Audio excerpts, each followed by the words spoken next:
Halo guys, kami dari kelompok meiosis akan menjelaskan bagaimana terjadinya pembelahan meiosis. Sebelumnya, apakah kalian tahu meiosis itu apa sih? Kalau nggak tahu, biar temen gue yang ngejelasin. Oke, jadi meiosis itu menghasilkan sel gamet. Nah, kenapa sih sel gamet ini membutuhkan pembelahan meiosis? Karena meiosis menghasilkan sel gamet yang masing-masing separuh dari jumlah kromosom induknya, atau yang bisa disebut juga dengan pembelahan reduktif. Kemudian kalian tahu nggak tujuannya untuk pengurangan separuh jumlah kromosom pada pembentukan gamet? Yaitu tujuannya untuk mempertahankan jumlah kromosom pada pembentukan individu tetap sama dari generasi ke generasi. Betul. Oke, sekarang langsung aja yuk kita lihat teman-teman kita mempraktekkan pembelahan meiosis. Halo semuanya. Hai. Oke, jadi pada pembelahan meiosis ini diawali dengan profase 1. Nah, kemudian tahap selanjutnya adalah metafase 1, yaitu pasangan kromosom homolog tetrat berjajar di bidang pembelahan sehingga kromosom berjajar dalam dua barisan. Benang spindel mikrotubulus menempel pada kinetopon di sentromer kromosom. Mikrotubulus dari satu kutub menempel pada satu kromosom dan mikrotubulus dari kutub berlawanan menempel pada kromosom homolognya.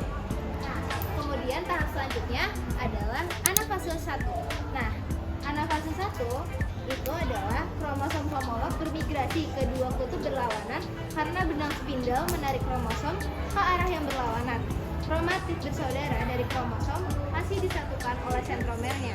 Anafase 1 menyebabkan reduksi kromosom dari diploid atau 2N menjadi haploid atau 1N. Oke, selanjutnya kalian bisa lihat kalau misalnya mereka sudah berbentuk seperti ini ya. Nah, selanjutnya adalah telofase 1. Nah, telofase 1 ini adalah setiap kutub sel telah memiliki set kromosom yang haploid atau N. Setiap kromosom masih terdiri atas dua kromatid bersaudara. Selanjutnya, sel masuk ke tahap sitokinesis 1 yang ditandai dengan terbentuknya alur pembelahan pada hewan atau lempeng sel pada tumbuhan di bagian tengah sel. Pembelahan meiosis 1 menghasilkan dua sel anakan yang haploid. Oke, selanjutnya setelah meiosis 1, maka akan terjadi yang namanya proses meiosis 2 yang akan dijelaskan oleh Kayana. Kemudian terjadilah meiosis 2 adalah tahap pemisahan kromatid bersaudara atau sister chromatids dari sel dengan set kromosom haploid. Pertama terjadi profase kedua. Profase kedua berlangsung cepat dan langsung diikuti tahap berikutnya. Profase kedua ditandai dengan benang spindel yang mulai terbentuk dan kromatid bersaudara masih melekat dengan sentromernya. Kemudian di profase kedua itu ada starnya. Nah, kalian tahu nggak starnya apa? Itu namanya nukleus. Terbentuklah nukleus di sini. Nukleus. Kemudian terjadi metafase kedua. Satu baris kromosom masing-masing terdiri atas kromatid bersaudara berjajar pada bidang ekuator atau velar metafase. Selanjutnya, anafase kedua, kromatid bersaudara berpisah akibat benang spindel menarik kromatid ke kutub yang berlawanan. Kalian bisa lihat di sini kromatid di sentromernya itu berpisah dan terjadi salah satunya pindah ke salah satu kromatidnya.